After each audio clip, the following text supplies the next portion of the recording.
দর্শক, সবার প্রতি শুভকামনা জানিয়ে শুরু করছি এনটিভির নিমন্ত্রণে। আপনাদের সঙ্গে আছি আমি নুজহাত সাওম। দর্শক, এনটিভির নিমন্ত্রণের আজকের আয়োজনে থাকছে সংস্কৃতি, এনটিভি অনুষ্ঠান সূচি ও আলাপন। প্রথমেই সংস্কৃতি।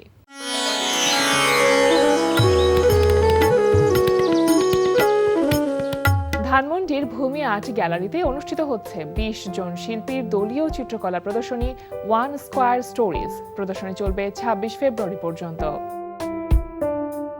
লালমাটিয়ার কলা কেন্দ্রে অনুষ্ঠিত হচ্ছে শিল্পী ফারজানা আহমেদ উর্মির একক চিত্রকলা প্রদর্শনী আত্ম অনুপস্থিতির সাক্ষ্য। প্রদর্শনী চলবে 2 মার্চ পর্যন্ত।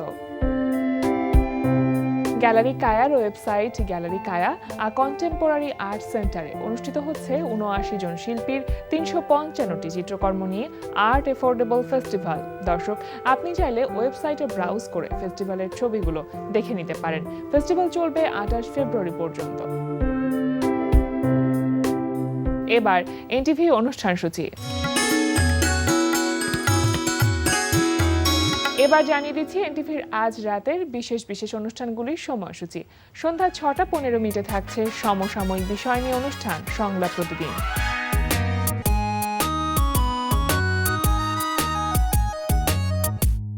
সন্ধ্যা 6:45 থাকছে খেলাধুলা বিষয়ক অনুষ্ঠান গ্যালারি।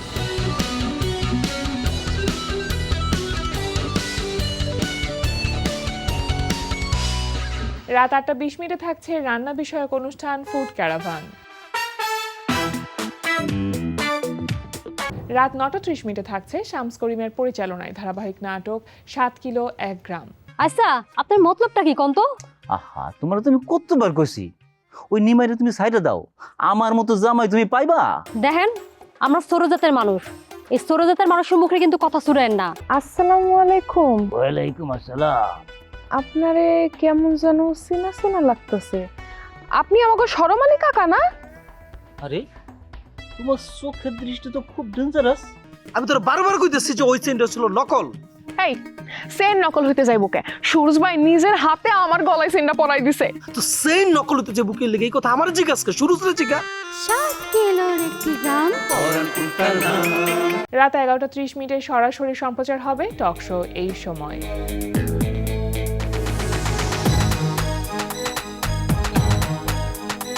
এই ছিল এনটিভির আজ রাতের বিশেষ বিশেষ অনুষ্ঠানগুলির সময়সূচি। এবার আলাপন। প্রিয় দর্শক, আমাদের আলাপনের আজকের অতিথি সঙ্গীত শিল্পী মনির চৌধুরী। শুভ সকাল। শুভ সকাল। কেমন আছেন ভাইয়া? আলহামদুলিল্লাহ। গানের মানুষ, সকালটা কি গান দিয়ে শুরু হয় বা গানের রেওয়াজ দিয়ে? আগে শুরু হতো, এখন একটু মানে সকালটা ওইভাবে প্র্যাকটিস দিয়ে শুরু হয় না, কিন্তু তারপরে আবার গান করি। দিনের মধ্যে বেশ কয়েকবারই গান করা হয়।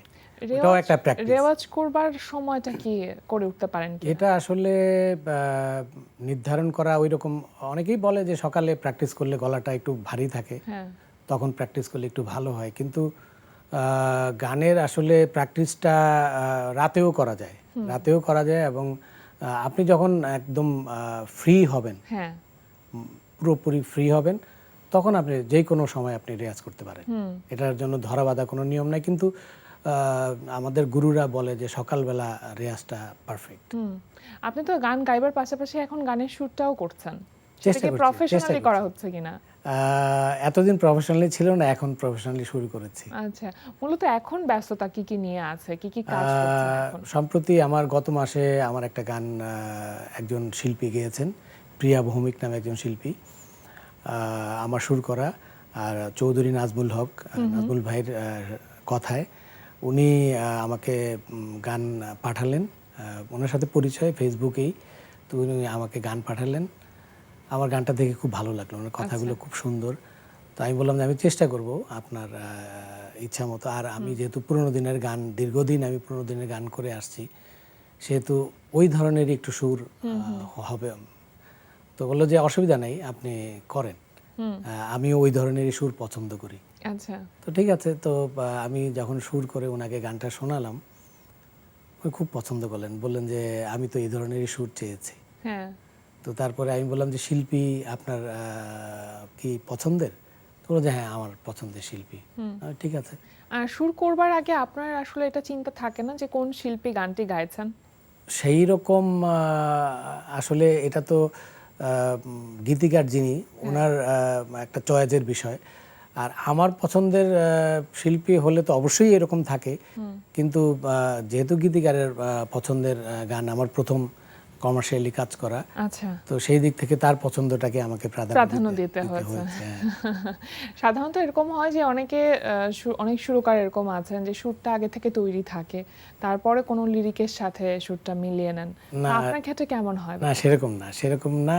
এই জন্য যে আগে আমি কথাটা দেখি, হ্যাঁ, কথা দেখে কথাটা বেশ কয়েকবার পড়ি, মানে কথার ভাবটা আসলে কি, হ্যাঁ ভাবটা কি বলতে চাচ্ছে, হ্যাঁ সেটার উপর অ্যাকচুয়ালি সুরটা মানে Depend করে। মনে হয় হওয়া উচিত। তো ওইটা আমি বেশ কয়েকবার পড়ি, পড়ার পর তারপরে দেখি যে এটা আসলে কোন ধরনের সুর করলে ভালো হয়, মানে কি টাইপের সুর করলে, এবং কয়েকটা ইয়ে নিয়ে মানে কয়েকটা ধারা নিয়ে আমি সুরটা করার প্রথম চেষ্টা করি, তারপরে চিন্তা করি যে কোনটা ভালো হয়েছে, ক্রস ম্যাচ করি, দেখি আগে যে কোনোটার সাথে মিলে গেল কিনা, কোনো গানের সাথে মিলে গেল কিনা, বা কোনো ইয়ার অন্য সাথে কোনো গানের আদলটা বা প্রভাবটা চলে আছে আসলো কিনা। কিনা, এগুলো ভাবতে হয়। ভাইয়ের ক্যারিয়ারের কত বছর হলো? মিউজিক ইন্ডাস্ট্রির সাথে পথে চলা কত বছর হলো? আসলে দেখতে দেখতে অনেক দিন হয়ে গেল। আমার গান করি প্রায় 35 বছর, আর প্রফেশনালি গান করি 30-32 বছর। অনেকটা দিন। অনেকটা। আচ্ছা, 30-32 বছর আগে যখন আসলে শুরুটা করেছিলেন তখন এক ধরনের গান আমরা শুনতাম। এখন আসলে গানের জায়গাটা অনেকটা পরিবর্তন হয়েছে। আমার কাছে মনে হয় শ্রোতা দর্শকদের রুচির জায়গাটাও অনেকটা পরিবর্তন হয়েছে। খাপ খাইয়ে নেওয়াটা একজন শিল্পী হিসেবে কতটুকু চ্যালেঞ্জিং ছিল? না সেটা মানে সময়ের সাথে আমি সবসময় থাকতে চেষ্টা করেছি। বিশেষ করে আমি তো বাইরে পারফর্ম করি ঘরোয়া এবং স্টেজে, তো ওখানে দর্শকদের যে মানে যে চাহিদাটা থাকে সেটার সাথে আমি চলার চেষ্টা করি, যেই ধরনের গান ডিমান্ড করে সেটাই করার চেষ্টা করি। আর সুরের বিষয়টা মানে যে ধরনের ওই সময়ের 30-32 বছর আগের যে গানগুলো একটু মেলোডি টাইপের গান বেশি পছন্দ করতো শ্রোতারা, কিন্তু এখনো বা আমি মনে করি যে সেই শ্রোতারা হারিয়ে যায়নি। আমরা যদি সঠিক গানটা দিতে পারি, মানে সঠিক এটা সুরটা দিতে পারি বা শিল্পী নির্বাচন করে সেরকম গান দিতে পারি, তাহলে শ্রোতারা এখনো নেয়। যেমন আমার সেই ধরনের গানই এই যে আমি যেই গানটার কথা বললাম যে একটা প্রিয়া ভৌমিককে দিয়ে আমি করিয়েছি, সেই গানটা আসলে সেই ধরনেরই একটা গান। আচ্ছা, তো শ্রোতারা বেশ ভালো ভালো ইউটিউবে ভালো ভালো কমেন্ট করেছে, যে একজন শ্রোতা বলেছে যে এখনো কি এই ধরনের গান হয়, এবং আরেকজন শ্রোতা বলেছে যে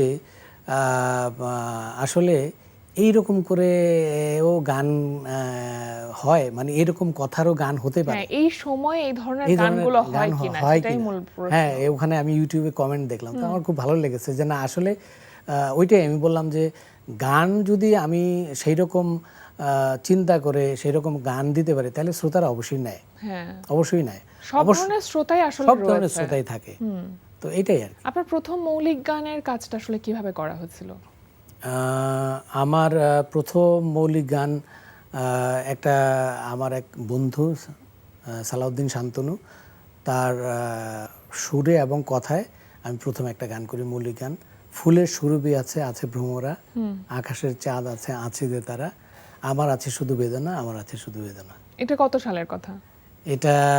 এই গানটা করেছিলাম 2004 সালে, প্রথম মৌলিক গান আমার। এবং গানটা ইউটিউবে আছে, অনেকেই পছন্দ করেছে। আপনার ক্যারিয়ার বেশ দীর্ঘ যদি আমরা বছর হিসেবে চিন্তা করি, কিন্তু সেই তুলনায় মৌলিক গানের সংখ্যা বেশ কম। আসলে আমি একটু চুজি আর কি, একটু পছন্দ, আমার কথা সুর এরকম মিলিয়ে মিলিয়ে। তো আমার অ্যালবাম বেরিয়েছে, আমার একটা মৌলিক অ্যালবাম এবং 6টা মিক্সড অ্যালবাম। তো মৌলিক গান অ্যাকচুয়ালি আমরা যখন গান করা শুরু করেছি তখন ওইভাবে শিল্পীকে টাকা খরচ করে অ্যালবাম করতে হতো।